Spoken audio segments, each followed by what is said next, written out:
A man walked the marble halls of his palace, fists bloodied, eyes hollow. The most powerful emperor in the world, Augustus, murmured the same words over and over like a curse. Quinctilius Verus, give me back my legions. But the legions were gone. In a single ambush deep within the Germanic forests, 3 Roman legions had been annihilated, 20,000 men. A disaster so immense it shattered not only an army, but Rome's belief in its invincibility. What followed was silence, then fury, then a promise that Rome would not forget, that Rome would not forgive. And in that silence, a new storm gathered. This is not just a story of war, it's a story of legacy, of pride, of the brutal balance between justice and vengeance. It's the story of Germanicus, the young general with the soul of a poet and the sword of a conqueror. Of Arminius, the tribal hero who defied an empire and paid the price. And it's a story of what happens when an empire bleeds and chooses to answer not with retreat but with rage. Today, we step into the shadow of Teutoburg and follow Rome on its long, blood-soaked path to revenge. A thunderbolt tore through the heart of Rome, shattering the illusion of invincibility that had cloaked the eternal city for centuries. The news was unthinkable, a wound so deep it seemed to bleed the very soul of the empire dry. 3 legions, Legio XVII, XVII, and XIX, had not merely fallen in battle. They had been obliterated, erased from existence in the dark, tangled depths of Germania's forests. The golden eagles, those sacred symbols of Rome's unyielding might, now lay in the dirt, clutched by the hands of those the Romans had scorned as savages. In the grand halls of the Palatine, Emperor Augustus, architect of the Pax Romana, paced like a caged lion.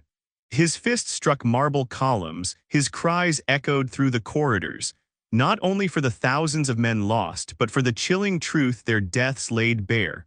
Rome, the unconquerable, had been humbled.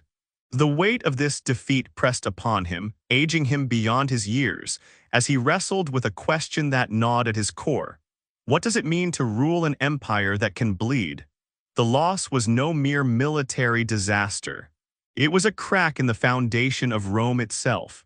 An entire army, swallowed by mist and shadow, undone by a people the Romans had dismissed as little more than beasts. Whispers of doubt crept through the city like a plague.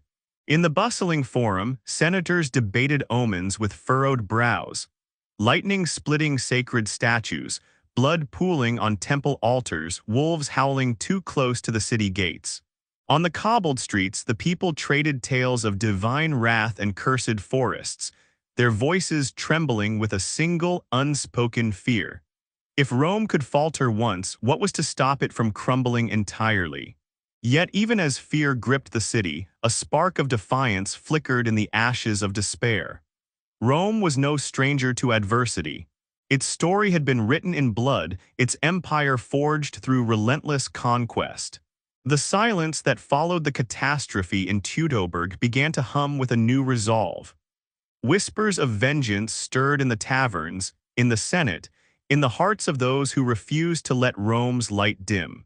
Retribution was not just a desire, it was a necessity, a sacred vow to restore the honor of the fallen eagles. Augustus, though worn by grief and the weight of his crown, was no man to surrender to fate. His mind, sharpened by decades of rule, turned not to reckless fury but to calculated strategy. Revenge, he knew, demanded patience, precision, and a leader who could carry Rome's wrath into the wilderness. The emperor's gaze began to search the horizon, seeking the one who could wield that fire. And in the shadows of the empire, a young man stood poised, his eyes alight with ambition and purpose. He had heard the tales of Teutoburg, felt the sting of Rome's shame, and burned with the need to set it right. His name was Germanicus, a name that would soon echo through the ages, a beacon of hope for a wounded empire and a harbinger of vengeance for those who dared to defy Rome's might. What would come next? A clash of steel and will, a reckoning in the haunted forests of Germania where the ghosts of the lost legions demanded justice. The stage was set, the players chosen. Rome's heart beat once more, not with fear, but with the relentless pulse of an empire ready to rise. To the uninitiated, they were mere trappings of war, slender poles crowned with gleaming golden eagles, borne aloft before the marching legions of Rome. But to a Roman, these aquili were far more than symbols. They were the very soul of the army, sacred conduits of divine favor, emblems of a legacy forged in blood and triumph across centuries. Each eagle carried the weight of Rome's glory, a testament to an empire that had bent the world to its will. When Legio XVII, XVII, and XIX were slaughtered in the shadowed depths of Germania's forests, their eagles were not simply lost, they were profaned. The Germanic tribes, those Rome had deemed mere barbarians, paraded the sacred standards as spoils of war, mocking the might of the eternal city. Hidden in sacred groves, draped in the furs of their captors, these eagles stood as stark proof of an unthinkable truth. Even Rome could be broken. For the proud citizens of the empire, it was a desecration that cut deeper than any sword. In the marbled halls of the Palatine, Emperor Augustus bore the wound like a personal affliction. The loss of the eagles was a scar upon his reign, a stain no decree could erase. In an act of silent mourning, he struck the names of the fallen legions from Rome's rolls, their numbers, XVII, XVII, XIX, retired forever, as if by banishing their memory he might purge the shame. But shame, like blood, does not wash away so easily. Roman law permitted retreat in the face of overwhelming odds, but the loss of an eagle was a sin beyond forgiveness.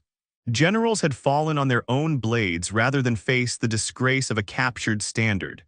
Now 3 eagles were gone, ripped from Rome's grasp in a single catastrophic blow. With them vanished the aura of invincibility that had held the empire aloft. The Teutoburg disaster was no mere military setback. It was a wound to the very identity of Rome, a cultural trauma that reverberated through every corner of the empire. In temples, frescoes were quietly altered, the emblems of the lost legions painted over as if they had never marched. Coins bearing their proud insignia were gathered and melted into shapeless metal, their legacy reduced to molten silence. The empire, in its desperation to forget, sought to erase the evidence of its failure. But the people could not forget. In the flickering light of hearthfires, parents wove cautionary tales for their children, whispering of cursed forests where Roman ghosts wandered, betrayed by the very trees that hid their doom. Veterans, once proud bearers of the legionary standard, now walked the streets with eyes downcast, haunted not only by the comrades they had lost, but by the dishonor that clung to their name. Beyond the Rhine, the Germanic chieftains grew bolder, their laughter echoing through the wilds. The eagles in their possession were more than trophies, they were a challenge, a dare to the empire that had once called them savages. If Rome could be humbled once, they reasoned, why not again? The very thought sent a shiver through the eternal city, stirring a hunger not just for retribution, but for restoration. This was no mere war for territory. It was a crusade to reclaim Rome's soul, to wrest back the eagles and with them the pride of a people. The call for vengeance swelled, a tide that could not be contained. It was not enough to punish the tribes or reclaim lost ground. The eagles must be returned, their honor restored, or Rome would never again stand whole. The empire needed a champion, a figure to carry its fury and its hope into the heart of the wilderness. And fate, with its unerring hand, had already chosen one. A young man, tempered by ambition and bound by duty, stood ready to answer the call. His name would soon be a clarion cry across the empire, a promise of redemption woven into the very fabric of Rome's story. What lay ahead? A journey into the haunted forests, where the ghosts of the fallen demanded justice, and the clash of steel would decide whether Rome's light would burn anew or fade into shadow. The saga was only beginning, and its next chapter would be written in blood and glory. In the shadow of Rome's wounded pride, a young man stood poised to rewrite the empire's destiny. Germanicus Julius Caesar, nephew of Tiberius, great-nephew of the divine Augustus, and bound to the imperial bloodline by adoption, was no mere heir to power. He was a force of nature, a commander whose very presence seemed to stir the winds of fate. At an age when others might falter, Germanicus was tempered by trials, his heart alight with the fire of a born leader. He spoke with the eloquence of poets and the grit of soldiers, pondered the mysteries of philosophy, yet spilled blood alongside his men. In him Rome glimpsed a rare alchemy, nobility untainted by arrogance, brilliance untouched by cruelty, ambition that burned without a hint of betrayal. The year was 14 AD, and the imperial crown had passed to Tiberius, a man carved from caution and calculation. Tiberius knew the perils of Germania too well, having fought along the Rhine's misty banks. He had seen the forests that devoured armies, felt the weight of their shadows. A strategist to his core, he favored pragmatism over passion, survival over spectacle. But Rome, still reeling from the shame of Teutoburg, demanded more than pragmatism. It craved a champion, a symbol to rally its legions and restore its shattered honor. Tiberius, ever the realist, saw in Germanicus the spark that could ignite an empire. Appointing him to lead the Rhine legions was a gamble, but one fate had all but ordained. For Germanicus was not just a general, he was the embodiment of Rome's unyielding spirit. To Germanicus fell the command of 8 legions, over 30,000 men, their swords sharpened and their hearts hungry for redemption. Their mission was etched in the very soul of the empire. Reclaim the lost eagles, those sacred standards desecrated by Germanic hands. Hunt down Arminius, the chieftain whose betrayal had bled Rome dry, and restore the glory that had been stolen in the cursed forests of Teutoburg. It was a charge that would have broken a lesser man, but Germanicus was no ordinary soul. He was fire where Tiberius was stone, a beacon where others saw only shadow. Yet Germanicus was no reckless warrior, driven by blind fury. His mind was as sharp as his blade, his resolve tempered by wisdom. Before setting foot beyond the Rhine, he pored over maps, interrogated prisoners, and sought the haunted whispers of Teutoburg's survivors. He understood that his enemy was not merely the Germanic tribes, but the very land they called home, a labyrinth of mist and trees that had swallowed Rome's might once before. To triumph, he would need to conquer not just warriors, but fear itself. The fear that lingered in the hearts of his men, the fear of a foe that seemed to melt into the forest's embrace. Thus began a campaign not of brute conquest, but of calculated brilliance. Germanicus struck with precision, his moves a symphony of strategy and spectacle. He launched raids that left villages in flames, razed fields to ash, and scattered small bands of warriors like leaves in a storm. Each act was a message, carved in fire and blood. Rome had not forgotten, and Rome would not forgive. These were not the sweeping campaigns of empire building, but deliberate, symbolic blows, each one a step toward reclaiming the eagles, each one a declaration that the eternal city was rising once more. As the legions marched, the air grew thick with anticipation. Across the Rhine, the Germanic tribes felt the tremor of Rome's awakening. Arminius, the architect of Teutoburg's treachery, would soon face a reckoning. And Germanicus, with his eyes fixed on the horizon, led his men not for gold or glory alone, but for something greater, the soul of Rome itself. What lay ahead? A clash of wills in the haunted wilds of Germania, where the ghosts of the fallen legions whispered for justice and the fate of an empire hung in the balance. The saga of Germanicus was unfolding, and its next chapter promised a tempest of steel, strategy, and unyielding resolve. Rome was coming, and this time it would not be denied. The forest of Germania loomed like a primordial beast, their ancient boughs so dense they devoured sound, their shadows deep enough to cradle fear itself. These were no mere woods, they were a labyrinth of secrets, a realm where Rome's might had once been humbled. But now, under the iron will of Germanicus, those same forests burned. Germanicus, the young commander whose name was becoming a whisper of dread among the tribes, did not march to claim land. Not yet. His first campaign was not a quest for territory, but a symphony of terror played with fire and steel. Along the Rhine's frontier, villages crumbled to ash beneath the boots of his legions. Fields of crops blazed into the night, their embers dancing like vengeful spirits. Sacred groves once hallowed by Germanic rites were desecrated, their altars toppled, their sanctity defiled. This was no ordinary warfare. It was psychological torment, crafted in the unyielding Roman mold. The message carved in the smoldering ruins was unmistakable.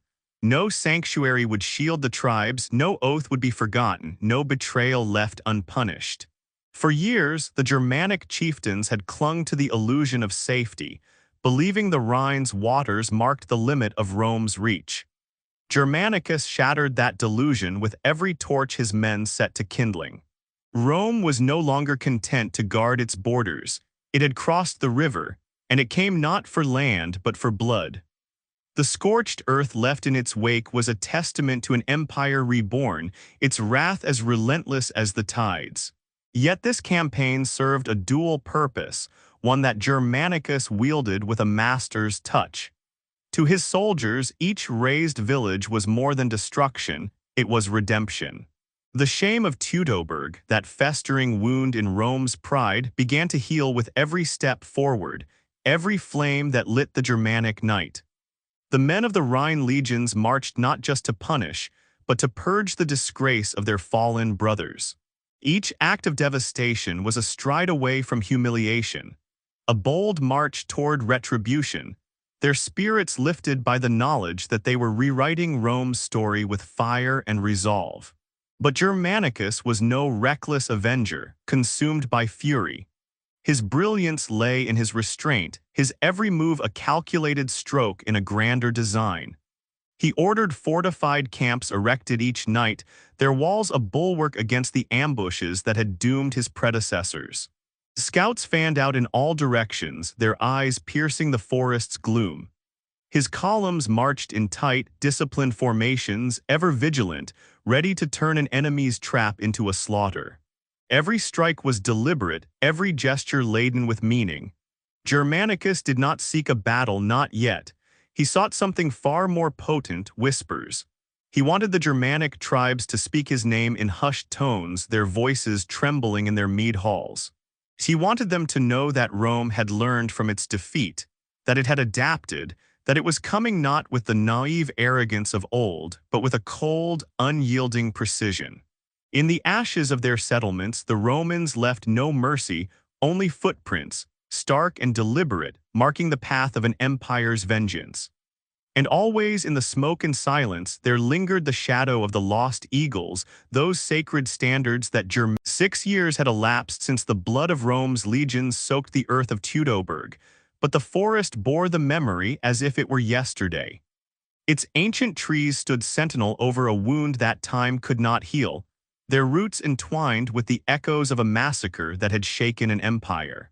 When Germanicus and his legions breached the clearing where that horror had unfolded, a profound silence descended, heavy as the fog that clung to the undergrowth. No soldier spoke, for no words could capture the weight of what lay before them. The ground was a grim tapestry of loss, bones bleached white by relentless seasons, scattered by scavengers and trodden by the indifferent passage of years. The historian Tacitus would later record that the soldiers wept openly, their stoic facades crumbling in the face of such desolation. Skulls pierced by Germanic spears grinned blankly from the earth. Rusted shards of Roman armor, once gleaming with pride, lay mingled with the shattered remnants of shields and the brittle limbs of fallen horses. Most haunting of all were the human heads, long decayed, nailed to the trunks of ancient oaks, unmistakably Roman. Their silent screams a testament to the savagery that had claimed them. For many in Germanicus's ranks, this was no distant tragedy. Fathers, brothers, comrades in arms lay among the ruins, denied the honor of burial, the solace of final rites, their spirits left to wander in this cursed place. Germanicus, his heart as resolute as it was heavy, ordered the army to halt. Then, in a gesture that would echo through the annals of Rome, he knelt upon the hallowed ground. His hands, calloused from war yet gentle in reverence, touched the bones of the fallen, as if to offer them the dignity stolen by their enemies. He commanded his men to gather the remains, no matter how fragmented, no matter how nameless. These were not mere relics. They were the vestiges of Rome's pride, the silent witnesses to an empire's shame. That night, beneath a sky pierced by the flickering glow of torches, a solemn funeral rite unfolded. The bones, collected with care, were interred in a single sacred mound. Germanicus himself placed the first sod of earth, his act a beacon of respect and resolve. One by one, his soldiers followed, each handful of soil a tribute to the fallen, each gesture a vow etched in their souls. The dead would not be forgotten, and their deaths would not go unavenged. The mound rose not merely as a grave, but as a monument, a scar upon the land that mirrored the fire kindling in Roman hearts. It stood as a defiant proclamation that Rome's spirit, though wounded, would never break. In the wake of that night, a transformation swept through the legions. The campaign, once driven by strategy and imperial decree, became a deeply personal crusade. Every step forward was a reckoning, every clash with the enemy a whisper from the dead, urging, "Go on." The soldiers no longer fought for gold or glory alone, but for the brothers whose bones now rested beneath the earth, for the honor that had been stolen in this very forest. Rome had mourned its loss, its tears mingling with the soil of Germania. Now it was time to make others weep, to carve a path of vengeance that would restore the empire's pride and reclaim the eagles that still lay in enemy hands. What lay ahead? A storm of steel and fury as Germanicus led his men deeper into the wilds, where the ghosts of Teutoburg stirred and the fate of Rome hung in the balance. The mound stood as a silent sentinel, a promise that the fallen would be avenged, and the saga of Germanicus was far from over. Each step forward drew the empire closer to a confrontation that would echo through history, a tale of retribution and redemption that demanded to be heard. Germanicus was no Varus, no hapless commander to be ensnared by the wilds of Germania. He had pored over the lessons of Teutoburg, dissecting the terrain, the enemy, and the fatal errors that had cost Rome so dearly. He understood the Germanic strength lay in chaos, ambushes that struck like lightning, traps woven into the very landscape, and a psychological terror that broke men before swords ever met. To defeat them, Germanicus rewrote the rules of war, crafting a campaign as bold as it was brilliant, a testament to Rome's unyielding resolve. Rather than march all 8 legions through the treacherous paths that had doomed his predecessors, he split his forces with surgical precision. Half under the seasoned Caesina carved a relentless path overland through the lands of the Bructeri, their advance a grim promise of Rome's wrath. The other half, led by Germanicus himself, embarked on an audacious gambit, a naval assault via the North Sea. The fleet, a marvel of Roman ingenuity, sliced through the waves, landing deep in enemy territory before the Germans could muster a defense. Like a dagger plunged into unguarded flesh, the legions disembarked and surged inland, catching the tribes in disarray. It was a move that spoke not just of strategy, but of a commander who dared to defy the expected. Yet the Germans were no mere prey to be hunted. Arminius, the cunning architect of Teutoburg's massacre, awaited them at the Visurgis River. He had rallied a coalition of tribes, their forces poised with lethal intent, infantry concealed in the forest's embrace, cavalry lurking for a devastating flank attack. The stage was set for another slaughter, a chance for Arminius to prove Rome's resurgence a fleeting dream. But Germanicus was not a man to be outwitted. A Germanic deserter, swayed by fear or coin, betrayed Arminius's plans, laying bare the enemy's positions. At dawn, Germanicus struck. Roman forces crossed the Visurgis with a blend of boats and brute strength, their discipline a stark contrast to the wilds around them. Shields locked in the fabled testudo formation, they advanced as an impenetrable wall of iron and will, a living fortress that no arrow could pierce. When the Germans charged, their war cries tearing through the trees, they expected to sow panic. Instead, they met Roman order, unyielding and merciless. The first clash was a maelstrom of savagery. Spears crashed against shields, arrows darkened the forest canopy, and the air grew thick with the stench of blood and sweat. Yet Rome's discipline held firm, an anchor in the storm. Germanicus, resplendent in golden armor and a flowing purple cloak, moved among his men like a god of war, his presence a rallying cry that steeled their hearts. Centurions roared commands, their voices cutting through the chaos, and the Roman lines flexed but never faltered. When Arminius unleashed his cavalry, confident in their ability to shatter Rome's flanks, he found himself outmaneuvered. Germanicus had anticipated the move, stationing auxiliaries in the shadows, an ambush to counter the ambushers. The Germanic horsemen, caught in a trap of their own making, were cut down in droves, their charge dissolving into chaos. The battle turned to carnage, the forest floor slick with the blood of the fallen. Arminius's lines crumbled, his coalition shattered. Wounded and desperate, the chieftain fled into the woods, leaving behind a trail of dead and a fractured dream of defiance. For the tribes, it was more than a defeat. It was the shattering of their confidence, the dawning realization that Rome had learned to master the forest that once humbled it. Germanicus stood amidst the aftermath, his legions triumphant, their victory a blazing signal to both friend and foe. Rome was no longer the prey of Germania's wilds. It was the predator, relentless and unstoppable. Yet this was but the opening act of a greater saga. The lost eagles still lay beyond reach, and Arminius, though bloodied, was not broken. What would come next? A deeper plunge into the heart of Germania, where the stakes would rise and the clash of steel would decide the fate of an empire. The tale of Germanicus was unfolding, each victory a step closer to redemption, each battle a chapter in a story that demanded to be followed to its thunderous end. It was almost Teutoburg again. As Caecina's legions withdrew toward the Rhine, they approached a narrow stretch of swampy terrain known ominously as the Long Bridges, a wooden causeway built years earlier across treacherous marshes. And Arminius was waiting. Having partially recovered from his wounds, he had returned to what he knew best: the forest, the mud, the trap. Germanic warriors sabotaged the bridges, flooded the marshes, and maneuvered into position. When the Romans arrived, the terrain was already working against them. Carts sank, formations stretched thin, visibility dropped, fear rose. It felt familiar, too familiar. Then the attacks began, arrows rained from the trees. Screams echoed from the mist. Soldiers began to panic. Memories of Teutoburg clawed at their minds. This was how it had happened before: confusion, collapse, slaughter. But Caecina was not Varus.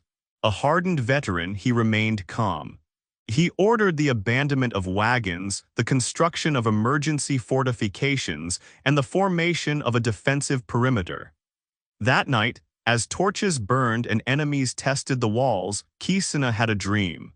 Varus, bloodied and broken, reaching out from the marsh to drag him down, he woke trembling but resolute. "We are Romans," he told his officers. "We do not die in fear." At dawn, he flipped the script. Instead of retreating, the legions launched a surprise attack. Formed in wedges, they charged the unsuspecting Germans. Caecina led from the front, his sword, his voice, his defiance cutting through the morning fog. The Germans, expecting helpless prey, found fury instead. Arminius was wounded again, dragged away by his guards. His plan had failed. The ambush became a retreat. The trap turned into a turning point. The legions escaped. Bloodied, yes, but alive, and something more. They had proven that even when cornered, even in the worst terrain, Rome could endure, could adapt, could win. Teutoburg had nearly repeated itself. Instead, it had been reversed. It was more than metal. It was memory, it was pride. One of the lost eagles, rumored to belong to Legio XIX, had been spotted deep in Angraverii territory. A fortress atop a hill, encircled by sharpened logs, stood guard over it. The locals swore it was inside. Germanicus didn't hesitate. He surrounded the fortress and ordered a siege. The defenders, knowing what they possessed, refused surrender. They would rather burn than give back Rome's soul. So Germanicus gave them fire. Assault ramps rose, catapults hurled flaming stones, arrows rained down, the forest around the fortress crackled with heat and hatred.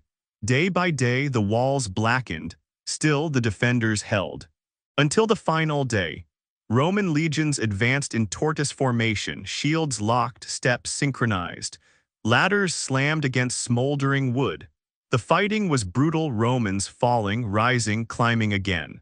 The defenders, trapped, fought like ghosts guarding a sacred relic. And then one man broke through. Marcus Ventidius, a non-commissioned officer from Campania, reached the top. Covered in soot, bleeding, he forced a foothold. Behind him, a wave of legionaries surged. The fortress cracked. Resistance crumbled. The last warriors barricaded themselves inside the central hut where the eagle stood. The Romans set it ablaze. Smoke curled from its windows.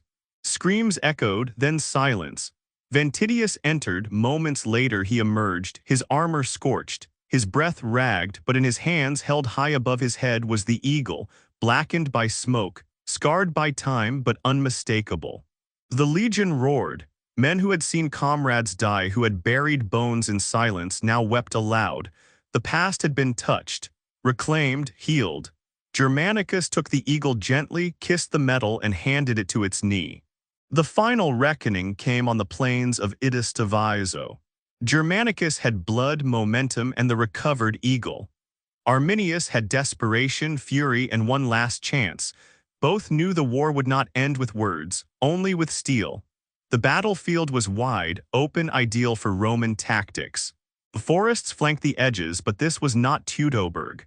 Germanicus had chosen the ground, and he had learned. Arminius assembled warriors from every tribe still willing to fight. They sang war chants, beat shields, painted faces. Rome may have won battles, but they believed they could still win the war. At dawn, the air trembled with anticipation.